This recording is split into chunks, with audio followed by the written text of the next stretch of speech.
Okay, I'm back. But like I said, it started around the late 150 issues. I think was Sally was getting married or something like that. I'm not really sure. To what she thought was Antoine, but was actually Evil Antoine, aka Patch, as he's now known as.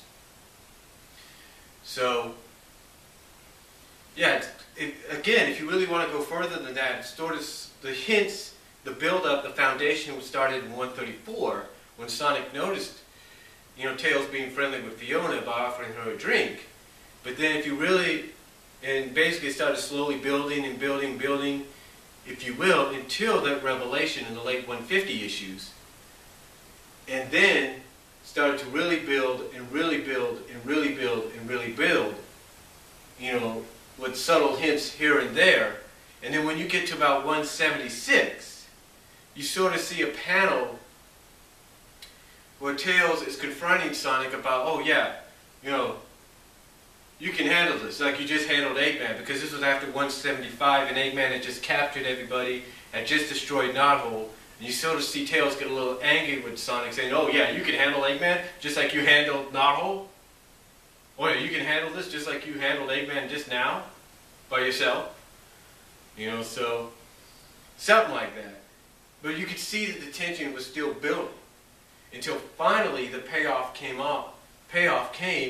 in 178. You saw more of that tension really building, and then in came at the end of 178 is when it just started to blow, and finally the build-up just exploded at the end of 178 and came full scale throughout most of 179. So yeah, the tension, the fighting, Tiff15 started, if you want to look at an actual foundation and hinting of that foundation, in 134, in issue 134. But it really didn't start building until around around the late 150 issues, and then slowly progressed from there.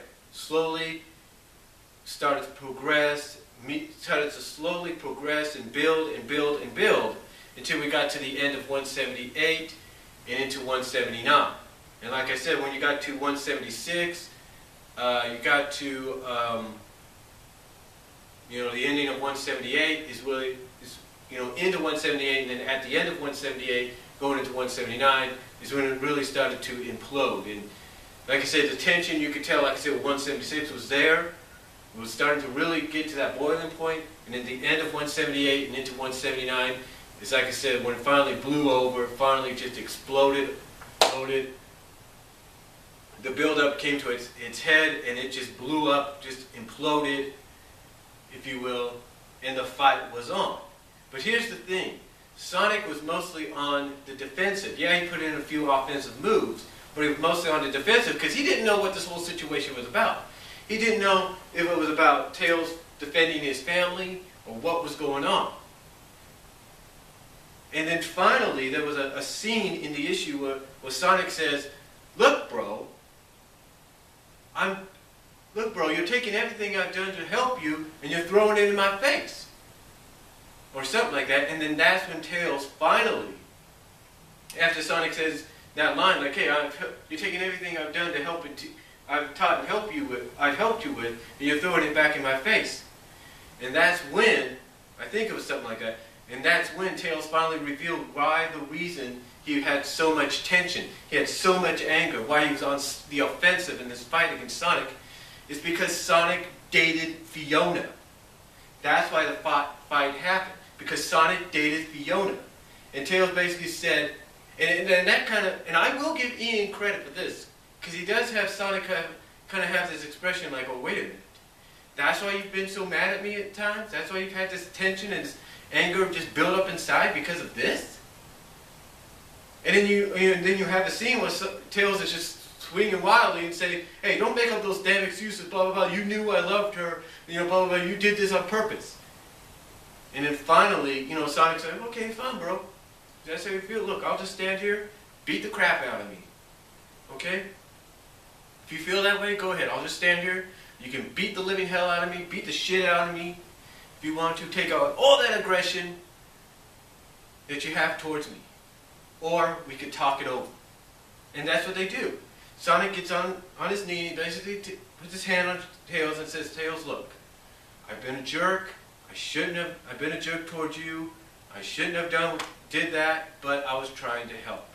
And I should have been more sensitive to how you would have felt, and I apologize. Now, here's the ironic thing about this. In Tiff15, this is what's really going to get you. This is what's really going to get you. Here's what's really going to get you, Tiff15. From the time Sonic came back from space, because like you say, you pretty much kind of keep up to date through observations and reviews and all that. When Sonic came back around 1:30 or something like that, it was revealed that Fiona had become a freedom fighter, or at least become part of the team in some ways. So to me that was pretty good. She had become part of the team, and she was part of the team for about, let's say up to 172. 172, of course, being during Ian Flynn's run, and Ian Flynn decided to turn Fiona bad, which still to this day a lot of fans are kind of split down the middle about. Like, some do like her being a bad girl now because she's got more of a character, more developed character, has a more developed character, or is a more developed character, or others are like, you know what? It just doesn't make sense. There's no reason it should have happened, kind of deal. But yeah, Fiona basically betrayed the team in 172. And again, this fight takes place about six to seven issues later.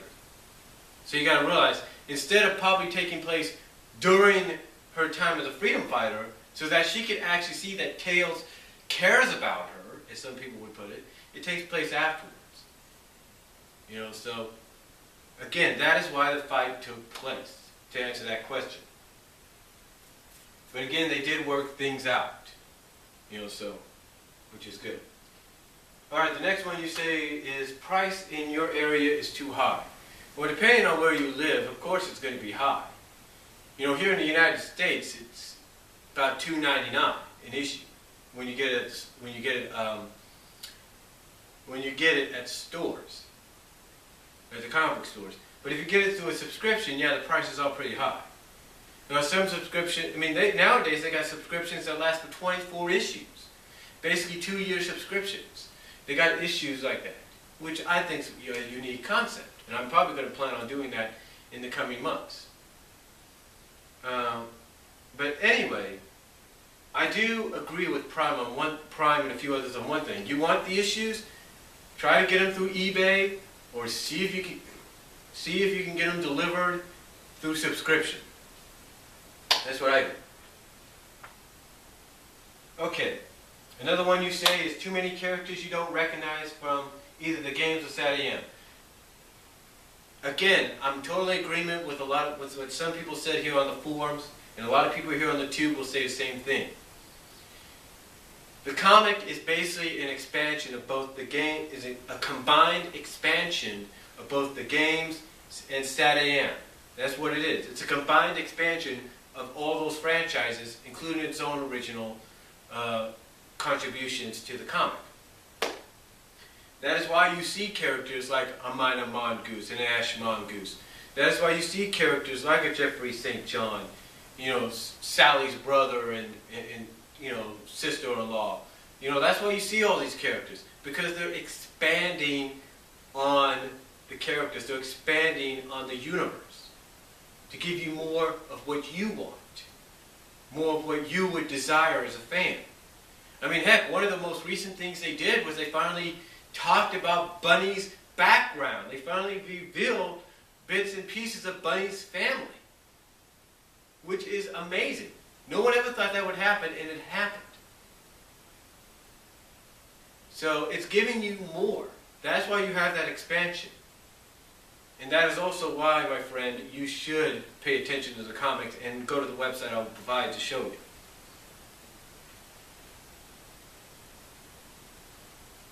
All right, Uncle Chuck. Okay, you say you heard next to nothing about Uncle Chuck, Sonic's family, and Dulcie, and Snivel. All right. Uncle Chuck recently was in a Universe comic called, which was known in 4 issues of Sonic Universe, a spin-off comic, which is basically called the Secret Freedom Fighters. He was part of that. And he's on the Council of Acorn, so that helps out too. Sonic's family. They were actually in an issue recently where Nagus tries to propose to use Jules' body, Sonic's father's body, as a vessel for his now degrading, decrepit mutant body and soul to inhabit. Dulcie. Well, last time we've seen Dulcie, Dulcie basically is kind of like an on and off character. She's part of like a herd, if you will. She's kind of like, she's the leader of a tribe, of a dragon tribe. So she's not really seen that much unless unless a story, is written that is in need of her, or that has her showcased. I think Ian Flynn and Paul Kaminsky said something that we may not see much of her as long as Ian's writing. And Snively, again, recently in a situation in Sonic Universe and in the comics, Snively right now is kind of being held captive by Eggman in some kind of capsule on the Death Egg, while he's being replaced by a robotic Snively, under the Iron Queen in the United Federation, or in the United Federation Dark Legion, if you will, Dark Age Legion. Now,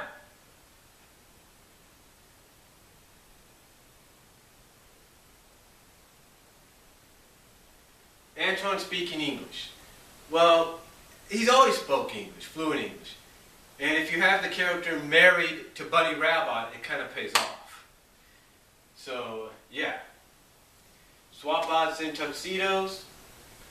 Okay, I get what you're saying about that, but you gotta realize that's basically, you go to the casino zone in the comics, and basically what's left of the Super Sonic and Smash Club, the Sonic Super Smash Squad, if you will, of Scratch Grounder and Coconuts, they're there along with the Swapbots of the old regime, if you know what I mean. So that's basically, it's basically the casino zone of the comics is like a refuge for characters that are not used that much anymore. Comic goes on shock value now rather than decent, touching storylines. When did that start? Well, it's like some people have said, shock value has always been in comics and in television, in comics and television for many years. In all of media, comics, television, movies, for many years, shock value has been in there.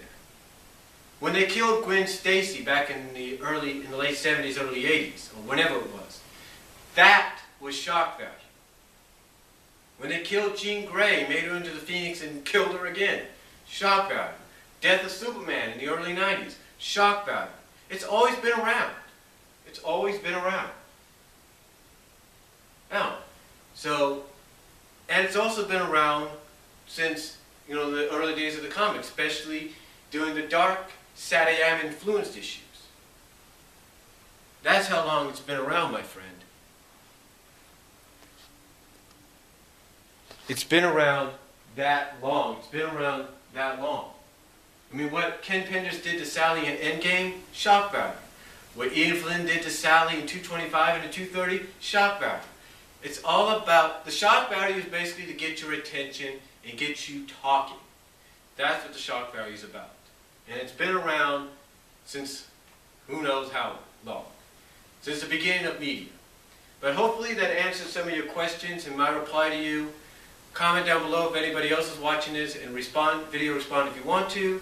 And I'll talk to you later. Hope that helped out Tiff15 because, I think it did. And I'll provide a link down below where you can read the issues. And you should subscribe.